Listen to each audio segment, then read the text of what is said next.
أهلا بيكم في درس رقم 32 في دبلومة كانفا بعربي، والنهاردة هنتعلم مع بعض ازاي نعمل الديزاين اللي قدامنا ده. والشكل اللي قدامنا ده تصميم تيشيرت وبينتمي لعائلة التايبوجرافي أو التصميمات المعتمدة على النص. وهنتعلم مع بعض ازاي نعمل الشكل ده بمحتويات مجانية ومن غير أي اشتراك مدفوع. وما تنساش لو انت عايز تتعلم تصميم جرافيكس وشغل اونلاين لازم تنضم لجروب التليجرام العالم الموازي اللي عليه اكتر من 47 الف طالب بيتعلموا دلوقتي ازاي يصمموا ويشتغلوا اونلاين، والجروب ده مجاني وبتابعك فيه من وقت فراغي. ولو عايز متابعة اكتر وتطور بشكل اسرع ممكن تنضم لجروب الفي اي بي، وده بتكلفة رمزية جدا. وعلشان تنضم للجروب ده لازم تتكلم معايا بشكل شخصي على التليجرام برسالة اولها كلمة في اي بي. ومش هطول عليكم ويلا بينا نشتغل التصميم بتاعنا.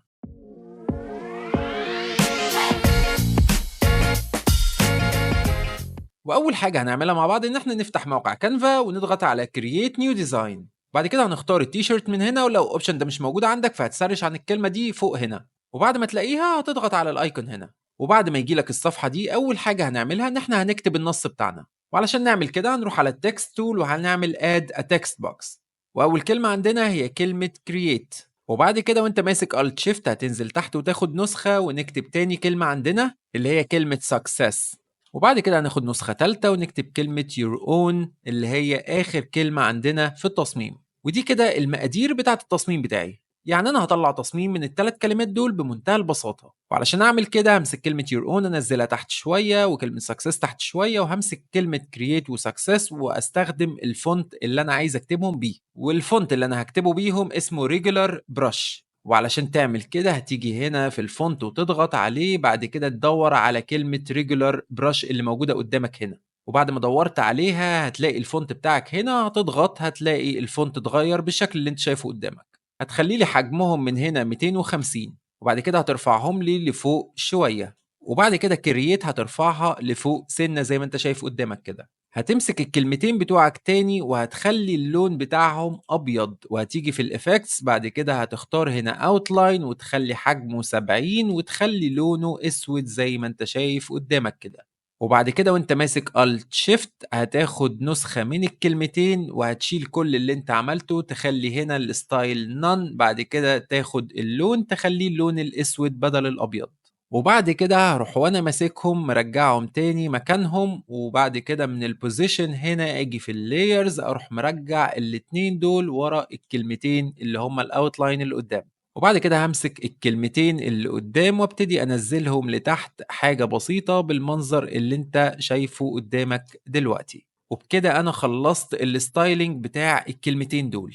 ودلوقتي عايز أشتغل على الكلمة دي، فهامسك كلمة your own هاخلّيها هنا upper case أو كل الحروف بتاعتها تبقى capital. بعد كده هاغيّر الfont بتاعها لfont أنا باحبه اسمه أنتون، والfont ده هتكتب الكلام ده قدّامك هتلاقيه ظهر لك هنا. هتضغط عليه وهتخلّي حجم الكلام بتاعك 63.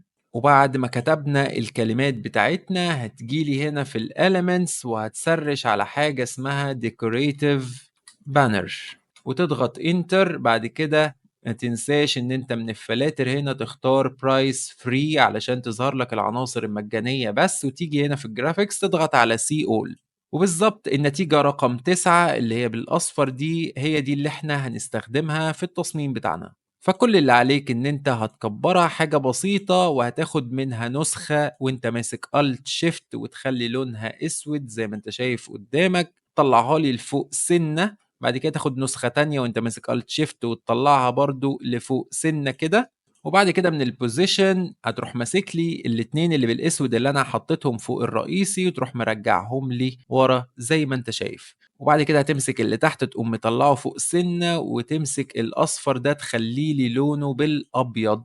وبعد كده تمسك كلمة your own تحطها في مكانها هنا في المنتصف زي ما انت شايف كده الوسطنة قدامك، المفروض الخطوط دي تظهر عندك. وبعد كده تجيلي في البوزيشن واللايرز تقوم ماسك your own وانت ضاغط على كنترول، تفضل ضاغط وتختار البانر كلها بالشادو بتاعها وتعمل كنترول جي كجروب واحد وتطلع لي الكلمة دي في النص. هتقول لي أطلعها لحد فين؟ هقول لك طلعها لحد ما تاكل حتة من حرف التي.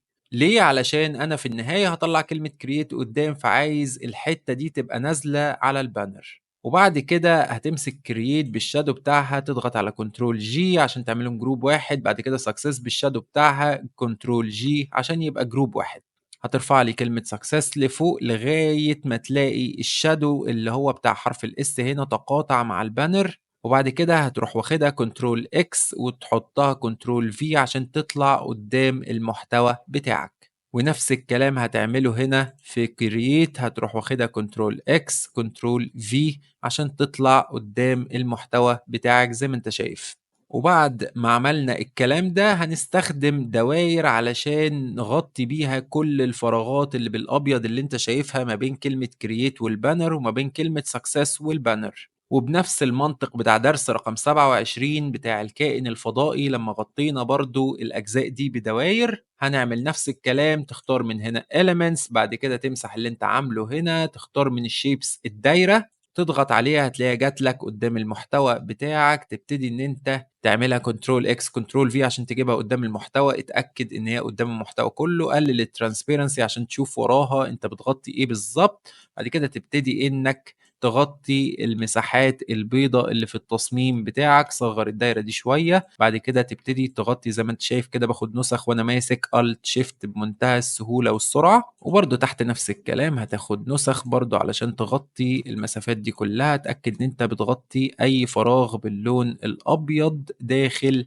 التقاطع بتاع الكلمات مع البانر زي ما انت شايف كده قدامك. كده تاخد نسخة تانية. قربنا نخلص وبكده نكون خلصنا الشغل بتاعنا. فاضل واحدة كمان هنا ممكن ناخدها نصغرها شوية كده، نعمل زوم ان عشان التفاصيل هنا اهو، وفي الحتة البيضة دي كمان. ولو في اي جزء ابيض تعالوا نبص مع بعض فوق. لا هنا كله تمام، فهنمسح دي. بعد ما خلصت الشغل بتاعك تيجي هنا تمسك اي دايره تضغط على بوزيشن. بعد كده تيجي في اللايرز تختار اول دايره وتنزل تحت الاخر دايره. تمسك الشيفت وتختار اخر دايره. كده انت اخترت كل اللايرز اللي ما بينهم. بعد كده تضغط على كنترول جي، عملت جروب واحده. وقبل ما تعمل جروب اتاكد ان انت ترجع ترانسبيرنسي كامله زي ما كانت. بعد كده تعمل الجروب بتاعك زي ما انت شايف قدامك. هنمسك تاني بشيفت ونعمل كنترول جي زي ما انت شايف. بعد كده هنرجع كل ده ورا كل حاجة. وبالتالي وصلنا للشكل اللي انت شايفه. خلاص بقى مصمت. طبعا في هنا حتة ما غطيناهاش، فهنرجع تاني للبوزيشن ونفك الجروب بتاعنا ونروح مطلعينه قدام زي ما عملنا بالظبط في الاول قبل ما نرجعه ورا. وده خطأ وارد وعادي جدا، وانا بصلحه قدامك، مرضتش اصلحه من وراك علشان لو حصل معاك الموضوع تعرف ان هو سهل جدا في الاصلاح. وهنا خدت دايرة زيادة، هرجع تاني اعمل نفس اللي انا عملته واعمل كنترول جي وارجع اللايرز بتاعتي كلها ورا. وبكده انا صلحت كل الاخطاء الموجودة عندي في الديزاين وكل المسافات دي اتغطت. فاضل عندي حتة بسيطة عايز اغطيها، اللي هو الفرق بين حرف التي ده وحرف التي ده. علشان اعمل كده هستخدم شكل المربع، وبنفس الاسلوب كنترول اكس كنترول في اجيبه فوق المحتويات. ابتدي ان انا اصغره شوية، خلي لونه اسود هنا زي ما انا عايزه، واقلل الترانسبيرنسي عشان اشوف وراه. بعد كده ابتدي ان انا اعمل زوم ان بقى بقدر كبير علشان اعرف اظبط حجمه زي ما انت شايف. الاول هلمه من هنا عشان اعرف اتحكم فيه بسهولة. بعد كده ابتدي ان انا اعمل بقى زوم ان. انا عايزه يبقى على نفس الميل ده، فابتدي ان انا الف الريكتانجل بتاعي. دلوقتي بقى ريكتانجل طبعا. ابتدي ان انا اظبط حجمه، زاوية دوران صح زي ما انت شايف كده. كده ارجعه لورا سنة بسيطة وبكده كله تمام. ابتدي ان انا ارجع ترانسبيرنسي زي ما كانت، ومش لازم ارجعه ورا لان هو اوريدي بيغطي حاجة موجودة قدام. وبكده انا خلصت التصميم بتاعي. فاضل خلفية لطيفة، وهعلمكم النهاردة خلفية لذيذة جدا اسمها كروس هاتش لاينز او الخطوط المتقاطعة. وبعد كده من الجرافيكس هنا هتختار الفري زي ما اتفقنا علشان ما توجعش دماغك بالعناصر المدفوعة. وتيجي في الجرافيكس تضغط على سي اول، وبعد كده هتلاقي تاني نتيجة عندك ومفيش اسهل من كده. هتختارها. بعد كده تيجي في البوزيشن، تيجي هنا في الارينج تخلي الروتيت بتاعها 6 درجات، وهتوسطنها بسهولة طبعا لان انت اوريدي عامل جروبينج للشكل اللي ورا. ولو ما عملتش جروبينج هتلاقي الدنيا ساحت على بعض وعمرك ما هتعرف توسطنها. وبعد كده هتكبرها بالحجم اللي انت عايزه. انا شايف الحجم ده مناسب جدا. هبتدي ان انا اظبطها كده بالشكل اللي انت شايفه. وبعد كده هرجع لللايرز، امسك التصميم بتاعي كنترول اكس كنترول في كده جبته قدام الخلفية بتاعته. وبعد كده همسك كل حاجة اروح اعمل لها جروبينج واوسطن تصميمي عشان ينتهي بالشكل الجميل اللي قدام. قدامك، وكل اللي انت محتاجه ان تفكيرك يبقى واضح. طبعا انا بعمل الموضوع ببساطة عشان انا بشتغل وعندي خبرة عالية في المجال ده، ولكن انت في الاول اكيد هتتلخبط وهتخبط والدنيا هتبوظ منك، فعادي جدا لازم تعيد في التصميم ده لحد ما تتمكن فيه. ولو دخلت جروب التليجرام هتلاقيني حاطط لك تدريبات على كل درس عشان اقوي مهارتك في تطبيقه. وفي النهاية اتمنى تكونوا فهمتوا الدرس ده، واشوفكم في دروس جاية كتير.